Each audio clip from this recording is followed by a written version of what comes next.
Cumprimento os irmãos com a graça e a paz do Senhor. Gostaria de convidar os irmãos a abrirem as suas Bíblias no livro de Ruth, capítulo 4. Iremos do verso 7 ao verso 12. Ruth, capítulo 4, 7 a 12. Diz assim a palavra do Senhor Deus: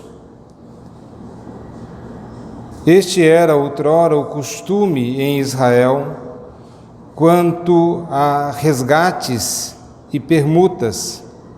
O que queria confirmar qualquer negócio tirava o calçado e o dava ao seu parceiro. Assim se confirmava negócio em Israel. Disse, pois, o resgatador a Boaz: compra tu, e tirou o calçado. Então Boaz disse aos anciãos e a todo o povo: sois hoje testemunhas de que comprei da mão de Noemi tudo o que pertencia a Elimeleque, a Quilion e a Malom. E também tomo por mulher Ruth, a moabita, que foi esposa de Malom, para suscitar o nome deste sobre a sua herança, para que este nome não seja exterminado dentre seus irmãos e da porta da sua cidade. Disto sois hoje testemunhas. Todo o povo que estava na porta e os anciãos disseram: somos testemunhas. O Senhor faça a esta mulher que entra na tua casa, como a Raquel e como a Lia, que ambas edificaram a casa de Israel. E tu, Boaz, ate valorosamente em Efrata, e faze-te nome afamado em Belém. Seja a tua casa como a casa de Pérez, que Tamar teve de Judá, pela prole que o Senhor te der desta jovem. Amém. Vamos orar ao Senhor Deus neste momento. Santo e eterno Deus, Deus de toda graça e misericórdia, nesta noite que estamos aqui reunidos no dia do Senhor para adorar, para glorificar o Teu nome, para louvar-te, Senhor, pelos Teus poderosos feitos, para adorar-te, Senhor Deus, por aquilo que o Senhor é, pelos Teus atributos santos e perfeitos, para expressar nossa gratidão, ó Deus, por todo o bem que o Senhor tem feito para conosco, principalmente pelo perdão dos nossos pecados que o Senhor nos concedeu na pessoa bendita do nosso Senhor e Salvador Jesus Cristo. Te louvamos, ó Deus, porque estando nós outrora mortos em nossos delitos e pecados, o Senhor nos deu vida. O Senhor nos amou com um amor sem igual, de tal maneira. Por isso, ó Deus, agradecemos a Ti e cultuamos a Ti. O Teu povo reunido expressa adoração, gratidão e culto a Ti. Também suplicamos, ó Deus, agora que abrimos a Tua palavra, que o Senhor, pelo Espírito, venha abrir os olhos do nosso entendimento, para que possamos compreender as Tuas verdades e para que, por meio delas, sejamos nós edificados, fortalecidos, consolados e desafiados a andar de conformidade com a Tua palavra, sabendo que a recompensa daqueles que guardam os Teus mandamentos é que serão amados pelo Senhor. Pedimos isto, ó Deus, nos abençoe como igreja. Também suplicamos em favor do Teu povo espalhado por toda a terra. Abençoe a Tua igreja, ó Deus, não somente nesta nação, o Brasil, mas também a Tua igreja espalhada por todos os continentes. a tua graça, misericórdia e a tua paz seja sobre o teu povo. Assim oramos, em nome do nosso Senhor e Salvador Jesus Cristo. Amém. Irmãos,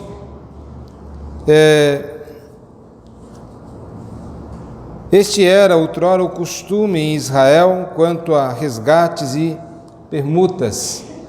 Era de tirar a sandália e oferecia a outra pessoa, aquele que estava abrindo mão. Talvez a explicação histórica sobre esta questão e essa prática é aquilo que nós vemos quando Josué, ele diz, olha, a terra em que você pisar a planta do seu pé, eu tenho dado a você. Então é abrir como se estivesse abrindo mão daquilo, como se fosse uma propriedade, como se fosse uma escritura. Então eu estou abrindo mão disto, estou passando para o outro, quanto a essa questão de resgates, ou então de permutas, ou dessa negociação que havia. Então estaria passando ali a escritura, era o calçado, porque indicava a propriedade como sendo legítima. Então está passando agora para outro. Então tem essa ideia de posse, tem a ideia de conquista, onde você pisar a planta, eu estou dando a você, diz o Senhor Deus lá a Josué. É como se fosse a sua marca, você está agora devidamente empossado. Mas não devemos pensar que simplesmente pelo fato de quem chegou primeiro. Certamente havia outros povos que ali estavam.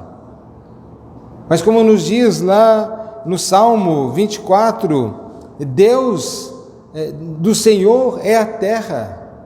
É Ele que é o possuidor de todas as coisas. E é Ele quem dá a quem Ele quer dar, conceder.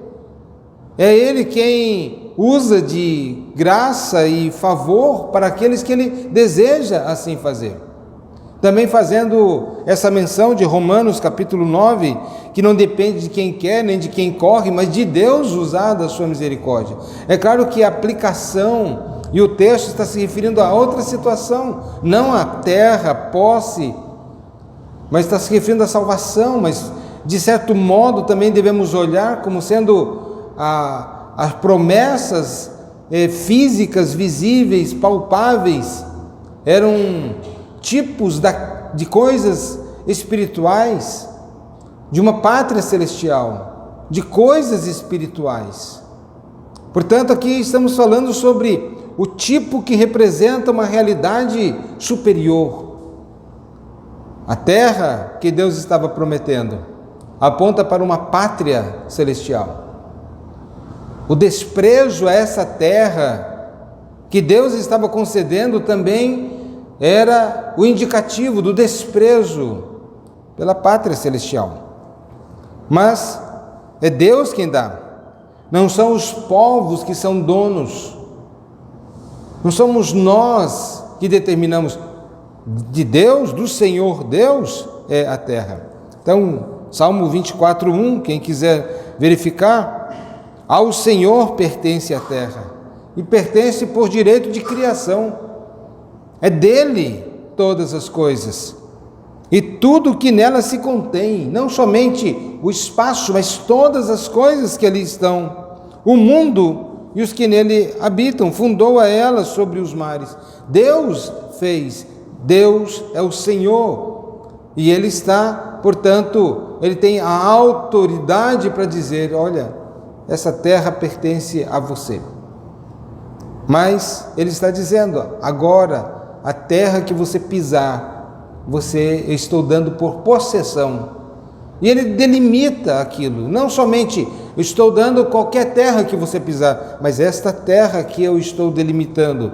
Ele já havia dado essas promessas a Abraão, ele já tinha falado e agora vem reiterando as suas promessas.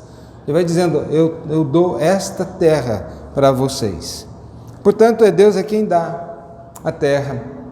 Aqui, lá em Josué, como se fosse essa terra onde você está pisando, onde tem a marca das suas sandálias, esta terra pertence a ti.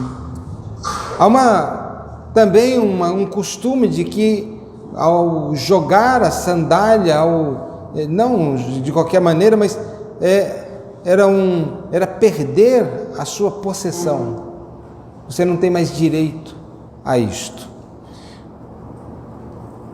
Mas dentro desse contexto aqui do remidor, que o primeiro remidor, aquele que tinha primazia, por assim dizer, estava antes de Boaz, ele deveria resgatar. Boaz deixa muito claro: essa é a minha intencionalidade, eu quero resgatar, e diz o porquê, dá as razões, mas diz: mas tem um outro que está na minha frente, e hoje mesmo eu vou tratar dessas situações, não vou descansar enquanto não tratar disto. E ele deixa muito claro: se ele quiser resgatar, assim será, mas se ele não quiser, eu resgatarei. Ele já havia deixado claro naquela fala dele com Ruth, lá na eira, dizendo: isto eu vou fazer ainda hoje. E realmente ele fez, e Noemi vai dizer: enquanto ele não resolver isso, ele não vai descansar. Ele vai fazer isto, ele vai resolver esse caso ainda hoje, como nós vemos no verso 18 do capítulo 3.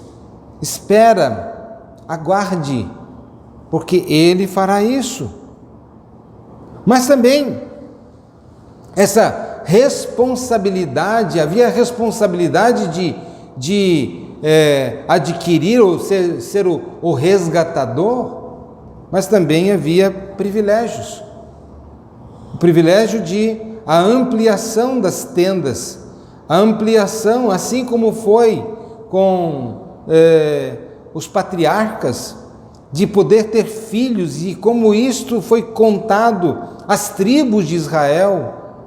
Mais tarde vai ser mencionado como Deus abençoou através de Raquel e Lia, como Deus fez, e isto vai ser parte da bênção impetrada por aqueles anciãos sobre a vida de Boaz e a vida de Ruth. Mas havia essa questão, era uma responsabilidade, e ele sabia que era a responsabilidade dele como resgatador. Mas por alguma razão ele vai dizer: não vou poder fazer isto. E ele passa o direito, a responsabilidade, primeiro, a responsabilidade para outro que pudesse, no caso, Boaz. Mas ele não está passando somente a responsabilidade, ele também está passando os privilégios. Isso nos faz lembrar de um exemplo no Antigo Testamento de Esaú. Esaú, ele, em Gênesis capítulo 5, eu convido os irmãos a abrirem as suas Bíblias, capítulo 25, verso 29 ao verso 34, quando ele vai dizer: tinha Jacó feito um cozinhado, quando esmorecido veio do campo Esaú. Ele disse: peço-te que me deixes comer um pouco desse cozinhado vermelho, pois estou esmorecido. Daí chamar-se Edom, e é por isso que Esaú dele descende os edomitas. Gênesis 25, agora verso 31. Disse Jacó: vende-me primeiro o teu direito de primogenitura. Ele respondeu: estou a ponto de morrer, de que me aproveitará o direito de primogenitura? Então disse Jacó: jura-me primeiro. Ele jurou e vendeu o seu direito de primogenitura a Jacó. Deu, pois, Jacó a Esaú pão e o cozinhado de lentilhas. Ele comeu e bebeu, levantou-se e saiu. Assim desprezou Esaú o seu direito de primogenitura. Percebam que havia uma as responsabilidades da primogenitura, mas também havia as bênçãos da primogenitura. Mas aqui ele despreza, simplesmente, de que me adianta? Os meus interesses agora são outros. Ou então, como diz o apóstolo Paulo em Filipenses, quando diz, alguns que estão entre nós são inimigos da cruz de Cristo, porque o Deus deles é o seu próprio estômago, é aquilo que lhes satisfaz, estão preocupados consigo mesmos, com a sua vida, com a sua prosperidade, não estão preocupados com o reino de Deus, não estão preocupados com a pátria celestial. Eles facilmente venderiam a glória do céu por qualquer prato de lentilha. Afinal de contas, como diz no argumento de Esaú, estou a ponto de morrer de fome. De que me serve? É claro que ele não ia morrer, mas olha o exagero. Às vezes pessoas fazem isto, mas é interessante. E nós vamos perceber que o que Deus faz, e Deus rejeita Esaú, Deus rejeita Edom.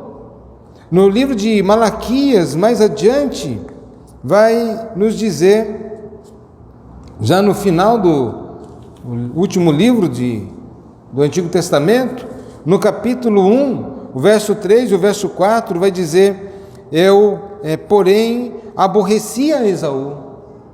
É o mesmo texto que vai ser usado pelo apóstolo Paulo lá em Romanos. Eu aborreci a Esaú. E no verso 2, não foi Esaú, irmão de Jacó? Disse o Senhor, todavia amei a Jacó, porém aborreci a Esaú, e fiz dos seus montes uma assolação, e dei a sua herança aos chacais do deserto. Se Edom, lembre, ele é pai dos edomitas. Se Edom diz, fomos destruídos, porém tornaremos a edificar as ruínas, então diz o Senhor dos exércitos, eles edificarão, mas eu destruirei, e Edom será chamado terra de perversidade, e povo contra quem o Senhor está irado para sempre. Olha a descendência de Edom, de Esaú, é que eles foram ajuizados, e o nome, os edomitas simplesmente foram desarraigados da terra. Não existe herança, não existe nome, não existe descendentes. Edom desapareceu. E Jacó está aí. Israel está presente nos dias de hoje. Quantas nações mais poderosas, maiores, mais desenvolvidas passaram e hoje já não existem. Mas Israel está aí. E ele vai dizer, de um pequeno povo, quem eram vocês? Eu os amei, eu amei Jacó. Mas percebam que havia, portanto, uma responsabilidade da primogenitura, mas havia também os privilégios da primogenitura. Esaú desprezou. Segundo o livro de Hebreus vai dizer que depois, mais tarde, Esaú, buscando um lugar de arrependimento com lágrimas, procurou e não achou. Não achou, porque ele havia desprezado a Deus. A descendência, portanto, de Esaú foi apagada.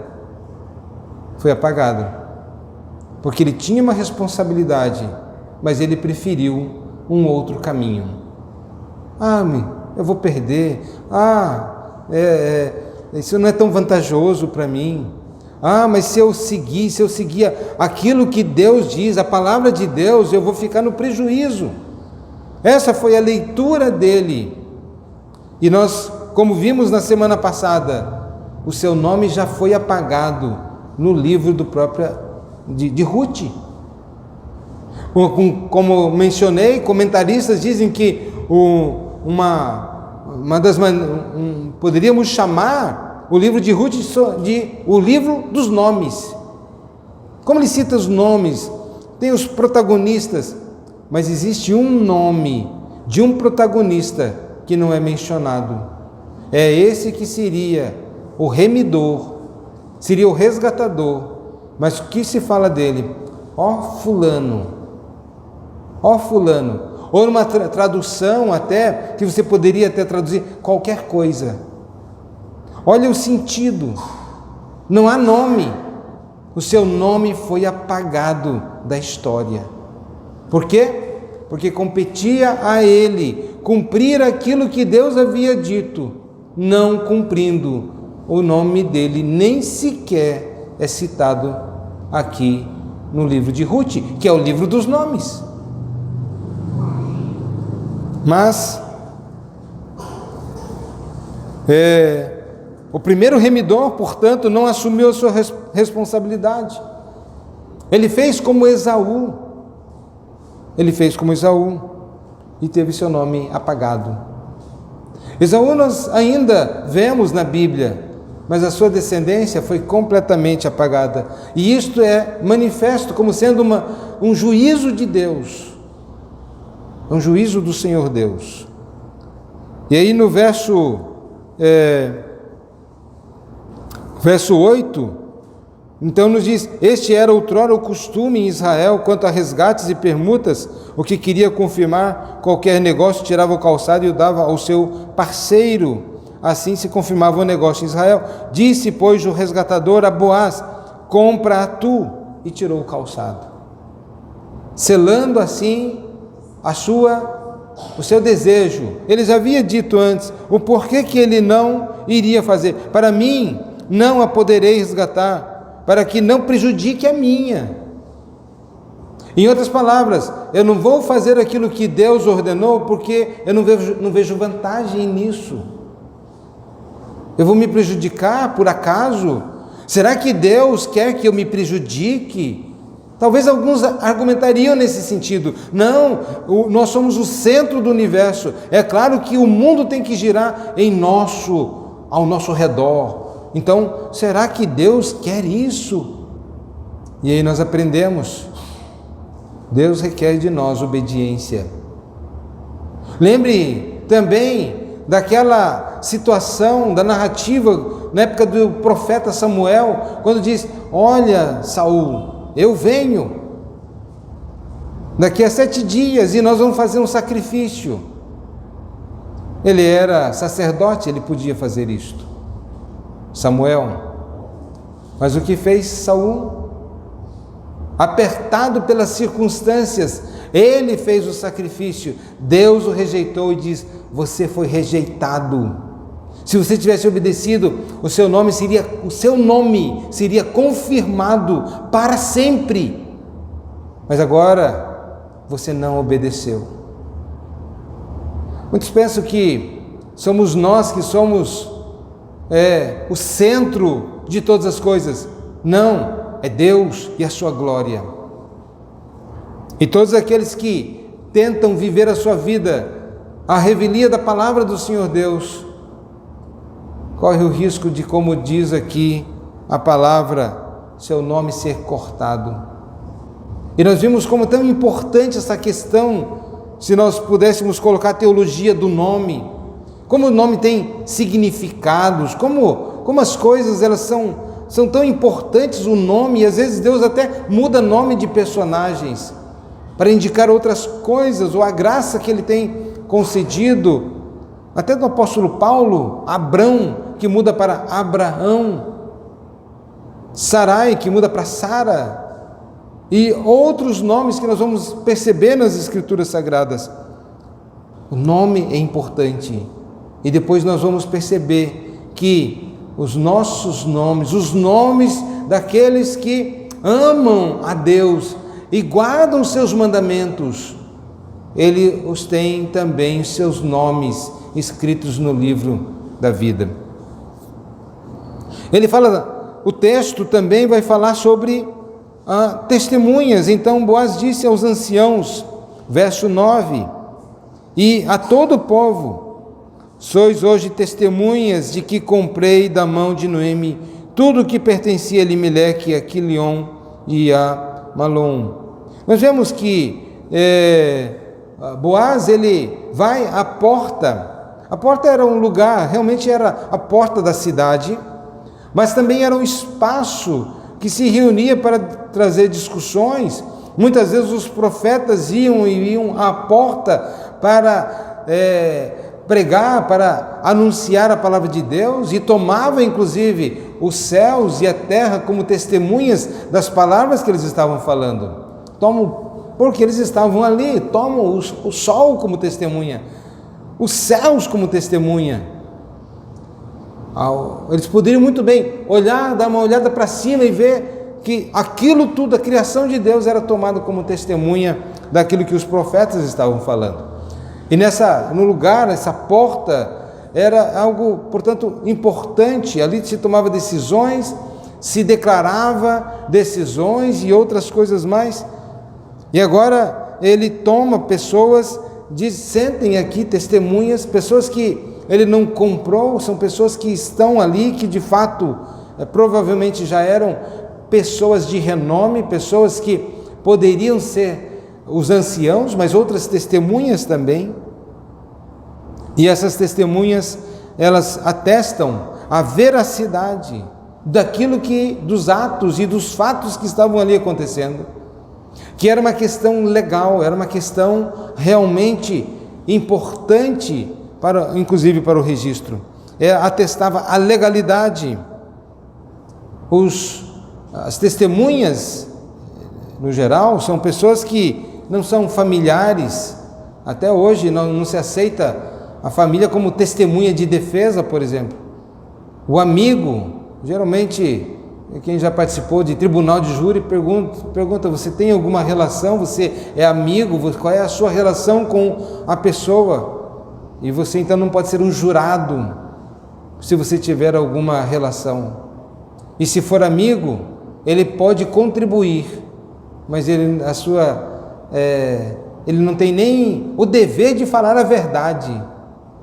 Mas quando há uma testemunha que é imparcial, ele tem o dever de falar a verdade,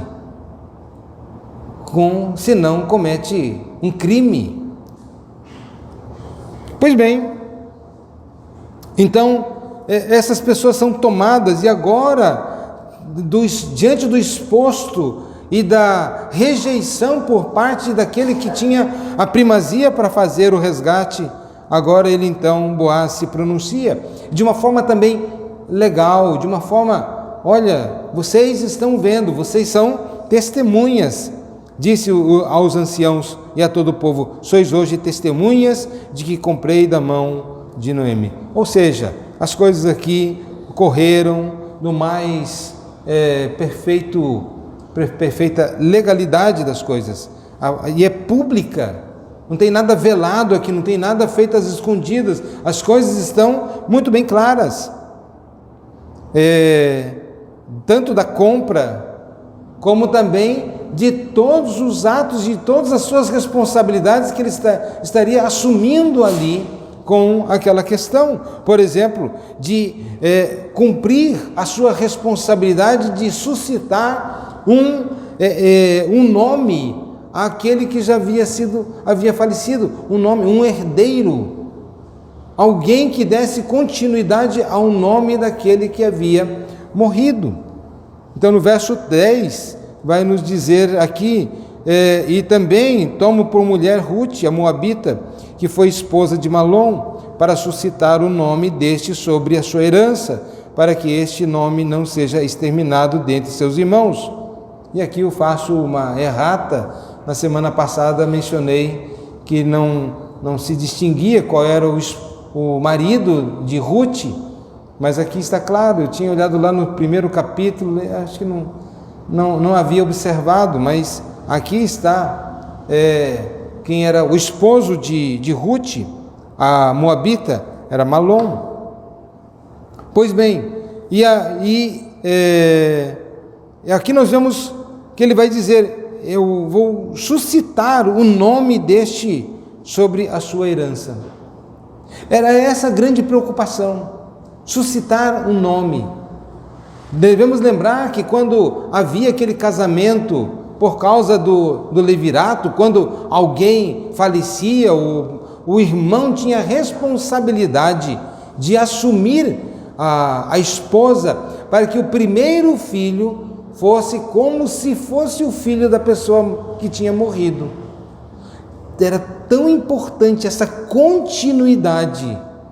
É só olhar na própria genealogia do Senhor Jesus Cristo. Você consegue pegar, olha, tal gerou tal, gerou tal, gerou tal, são tantas gerações até Davi, depois são tantas gerações até o desterro, são tantas gerações até chegar a Jesus Cristo, e vai mostrando. Então é a importância, ele não surgiu assim do nada, existe toda uma genealogia, e isso era muito importante, não nos nossos dias agora. Não é ficar discutindo genealogias. Paulo vai dizer, isso aí era importante para demonstrar esta linha daqueles que da onde haveria de vir o Messias. Isso era sumamente importante e era necessário mesmo. Hoje não precisamos mais ver a nossa genealogia no sentido espiritual. Se você quer ver a sua genealogia, de onde veio, quais os seus antepassados, acho que tem ganho com isso, mas não no sentido espiritual, não no mesmo sentido bíblico aqui. Mas era para dar cumprimento à lei do levirato, de suscitar um nome no morto. E ele estava preocupado com isso. Percebam, ele vai dizer para suscitar o nome deste sobre sua herança. Mas em segundo lugar, para que o nome daquele não fosse desarraigado, tirado pela raiz, que não seja desarraigado, para que este nome não seja exterminado dentre seus irmãos. Novamente, vemos a preocupação. Primeiro, suscitar um nome. Segundo, para que o nome dele não fosse desarraigado, fosse exterminado. Mas em terceiro lugar, para que o seu nome não seja desarraigado também da porta, ou aqui como nos diz, e da porta da sua cidade, ou do seu lugar, da porta do seu lugar. A questão dessa identificação com o seu próprio povo. Meus irmãos, quando nós olhamos e pensamos assim, não vejo tanta importância nessas coisas. Pessoas que não veem importância em estar junto com o povo de Deus. Há pessoas que não veem importância na igreja do Senhor. Mas quando nós percebemos sobre comunidade e no Novo Testamento, percebo que uma das formas de juízo de Deus, e que Deus mesmo, em Cristo Jesus, o próprio Senhor Jesus Cristo, ele vai dizer em Mateus capítulo 18, verso 17, ele vai dizer o seguinte, ele está falando, se o teu irmão pecar, vai lá arguí-lo, versículo 15, entre ti e ele só, se ele te ouvir, ganhaste teu irmão, se porém não te ouvir, toma ainda contigo uma ou duas pessoas, para que pelo depoimento de 2 ou 3 testemunhas, toda palavra se estabeleça. A importância da testemunha, da legalidade. E se ele não os atender, dize-os à igreja, e se recusar ouvir também a igreja, considera como gentil e publicano. Ele não pertence, não há um pertencimento a este povo. Ele não pertence à igreja, apaga o seu nome, não é só do rol de membros da igreja, apaga o seu nome da comunhão dos santos. E aí percebam que é algo tão importante, mas é tão importante, que a Bíblia fala sobre comunhão dos santos, que no credo dos apóstolos, vai dizer, creio em Deus Pai, creio em Jesus Cristo, creio no Espírito Santo, creio na Santa Igreja de Cristo, na comunhão dos santos. Eu creio. E aí então dizer, tanto faz como tanto fez, fazer parte deste povo ou não fazer, eu não vejo. Portanto, é estar ligado com Cristo. Não, meus irmãos. Ser desligado do corpo é ser desligado de Cristo. Não existe, eu sou crente solo, não preciso de ninguém, só eu e Deus. Isso não existe. Portanto, essa vida que eu não preciso de ninguém, eu sou auto-independente, é tão importante essa comunhão, que uma das formas de juízo é: tira o nome, tira a pessoa, ela não pertence mais, ela não tem esse direito. É um juízo que Deus dá. É como dizer, tira o nome do livro da vida e dizer que isso não tem nenhuma importância. É loucura. É loucura. Então, vai dizer, olha, para que o seu nome não seja desarraigado da comunidade, da assembleia, do seu povo, para que o seu nome permaneça, não só ele tenha um nome, para que o seu nome não seja aniquilado, mas também para que o seu nome sempre esteja presente, a comunhão, que ele sempre esteja ali. Como disse, como percebemos aqui no livro de Ruth, uma ligação muito grande, não somente da família, mas de um homem que resgata uma mulher e que de uma forma desinteressada, amorosa, misericordiosa, mas está tratando também sobre Cristo e a igreja. Sobre Cristo e a igreja. É essa a relação. A mulher sábia, a mulher aqui, como descrita em Provérbios capítulo 31, representa a igreja. Ser retirado seria ser retirado também o seu nome. E ele vai dizer, para que o seu nome não seja retirado e da porta da sua cidade, da comunhão. E agora ele vai confirmar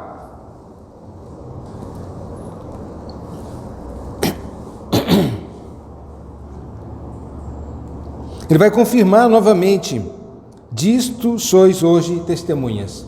É o processo e toda a implicação daquilo que ele está assumindo, tudo aquilo que ele está fazendo. E nós vamos perceber também que ele está elevado por um espírito de amor, mas também de compaixão, de misericórdia, de um pensamento altruísta, de estar pensando no outro. Ele poderia dizer, não, só estou pensando em mim. Não, ele estava pensando no outro. Como nós vimos que o primeiro resgatador, ele diz, não, isso vai me prejudicar. Isso não, aparentemente seria uma coisa muito boa, mas tendo essas condicionais, eu acho que não vai ser tão bom assim. Se fosse vir só a terra para mim, eu queria, e agregar para mim, mas eu tenho que assumir um compromisso que Deus exige. Isso não vai ser bom para mim, então eu não quero. Essa é a atitude que ele toma. Mas o resgatador aqui está restaurando.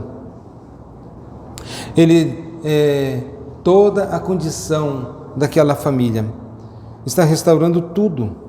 Está restaurando Elimeleque, sua família, demonstrando ali o seu que é movido pelo amor, pela compaixão, pela misericórdia. E aí nós vemos esse término legal: sois testemunhas. E no verso 11, ele vai dizer: todo o povo que estava na porta e os anciãos, todos que estavam participando, as testemunhas, ali estavam dizendo, todas as pessoas, mas que também estavam testemunhando, e vão dizer, somos testemunhas, o Senhor faça a esta mulher que entra na tua casa como Raquel e Lia. E eles então aqui vão como que impetrar bênçãos, de uma forma tríplice, olhando para Raquel, olhando para Lia, olhando para Tamar.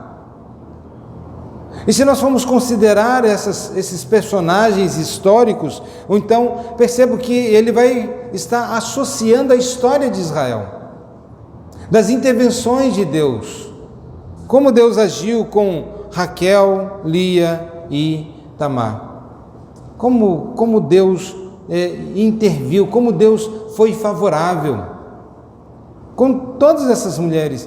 E vai dizer que essas aqui, no caso Raquel e Lia, que ambas edificaram a casa de Israel, delas vieram as 12 tribos de Israel, os 12 filhos, e que daí vem todas essas, a grande nação de Israel. Elas são o fundamento, é claro que não somente das duas aqui, Raquel e Lia, mas também das suas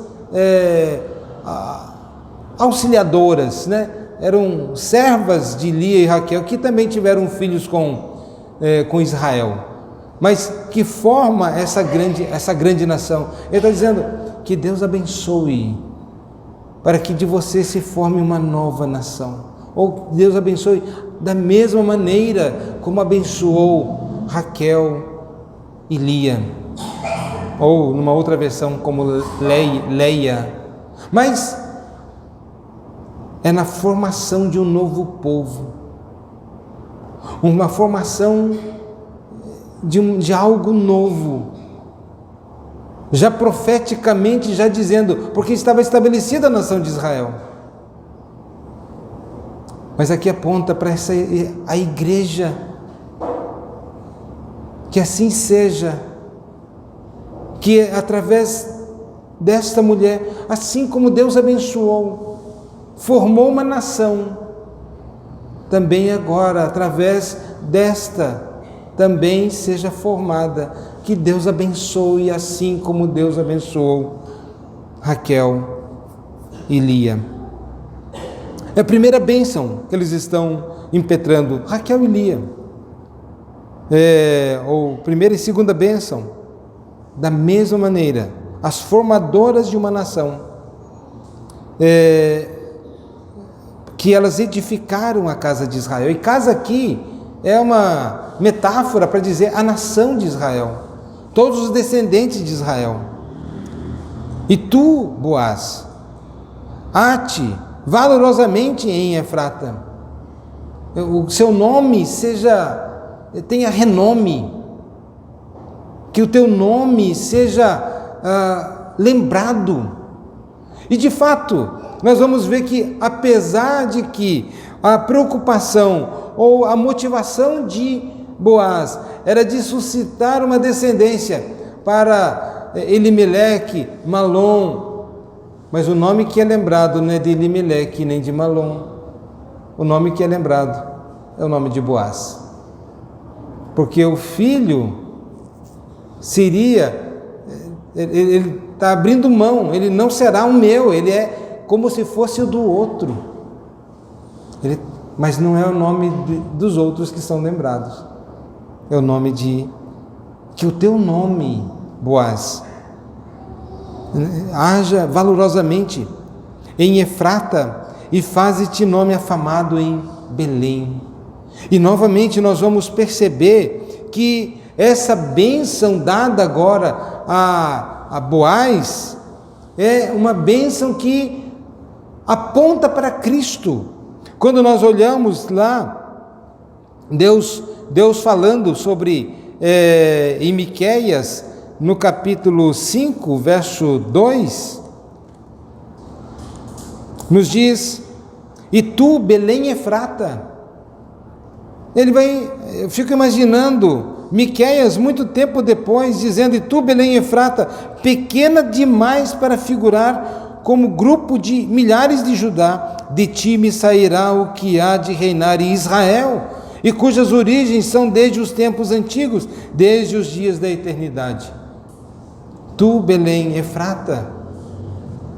E ele está dizendo de um nome até hoje lembrado de alguém que Deus havia já profetizado, Belém Efrata. E aí nós vamos perceber isso também lá no livro de Mateus, no capítulo 5, quando se cumpre as Escrituras, 5, verso 2,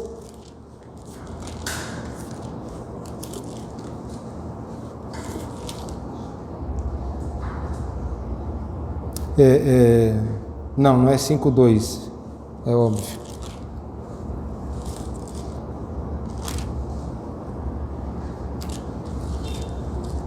Eu marquei errado. Mas que vai dizer, tu, Belém Efrata, é a repetição lá do texto de Miqueias, é o cumprimento do texto de Miqueias. Mas só para... interessante essas coisas acontecerem, né? A gente vai e anota errado ainda assim mesmo, tá? Mas os irmãos sabem, devem saber. Ok. Mas ao mesmo tempo aponta para um outro resgatador, que de Belém, de Efrata, que seria feito um nome, mas aponta para uma bênção dada para Boaz, mas também aquele que haveria de vir, que seria dado um nome afamado, um nome poderoso. Poderíamos colocar um nome poderoso não é necessariamente alguém que tenha riquezas, pode ser uma pessoa simples, mas que seu nome tem fama. Jesus não teve nada disso, no entanto, seu nome é poderoso. E aí nós olhando para esse texto, podemos fazer algumas aplicações ou implicações de Cristo como o nosso resgatador. Cristo é o nosso resgatador. Primeiro, para que Ruth fosse resgatada, o marido teve que morrer. Óbvio, não havia nem necessidade de resgatá-la nesse sentido, se o marido estivesse vivo. A Bíblia nos fala em Romanos, no capítulo 7, verso 1 a 4, e aí eu convido os irmãos a abrirem, Romanos 7, 1 a 4, que nos diz: porventura ignorais, irmãos, pois falo aos que conhecem a lei, que a lei tem domínio sobre o homem toda a sua vida. Ora, a mulher casada está ligada pela lei ao marido, enquanto ele vive, mas se o mesmo morrer, desobrigada ficará da lei conjugal, de sorte que será considerada adúltera se vivendo ainda o marido unir-se com outro homem. Porém, se morrer o marido, estará livre da lei e não será adúltera se contrair novas núpcias. Assim, meus irmãos, também vós morrestes relativamente à lei por meio do corpo de Cristo, para pertencerdes a outro, a saber, aquele que ressuscitou dentre os mortos, a fim de que frutifiquemos para Deus. Primeira implicação do resgate de Cristo em relação à sua igreja é que precisa, enquanto a lei estiver viva, enquanto nós quisermos viver por meio da lei, nós não poderemos ser resgatados. Todo aquele que ele depende da lei, em outras palavras, a lei precisa morrer para nós, para que Cristo seja o nosso Salvador, o nosso resgatador. Enquanto nós quisermos viver debaixo deste aguilhão, da lei, das imposições legais, para obtermos vida ou alguma coisa assim, não poderemos ser resgatados por Cristo. Tiago vai dizer, se quer viver pela lei, tem que cumprir toda a lei. E uma parte da lei não satisfará, ela vai condenar. Se você cumpre todas e quebra se isso fosse possível, você quebrou toda a lei. Mas o que Romanos está dizendo, o que Paulo está dizendo, é que precisamos morrer para a lei. Precisamos confiar única e exclusivamente na obra de Cristo e nos lançarmos a Cristo. Vemos também que Cristo, ele foi movido pelo seu amor, a sua misericórdia e a sua compaixão. Ruth tinha algum crédito, algum mérito? Boaz devia alguma coisa? Em certo sentido, não. Em certo sentido, não. Porque embora havia lá a lei do levirato, era para o irmão. Não há uma prescrição que diz a qualquer... Você vai pegando lá não sei que geração que você tem a obrigação. Não tinha obrigação. Mas ele cumpre assim mesmo. Ou ele tira, movido pelo amor, para que o seu nome tivesse uma descendência, para que o seu nome não fosse desarraigado, para que o nome daqueles que antecederam, Elimeleque, Malom, seus nomes não fossem apagados da comunidade. Foi puro amor de Deus para conosco. E aí nós vemos também em Efésios capítulo 2, verso 11 ao verso 19,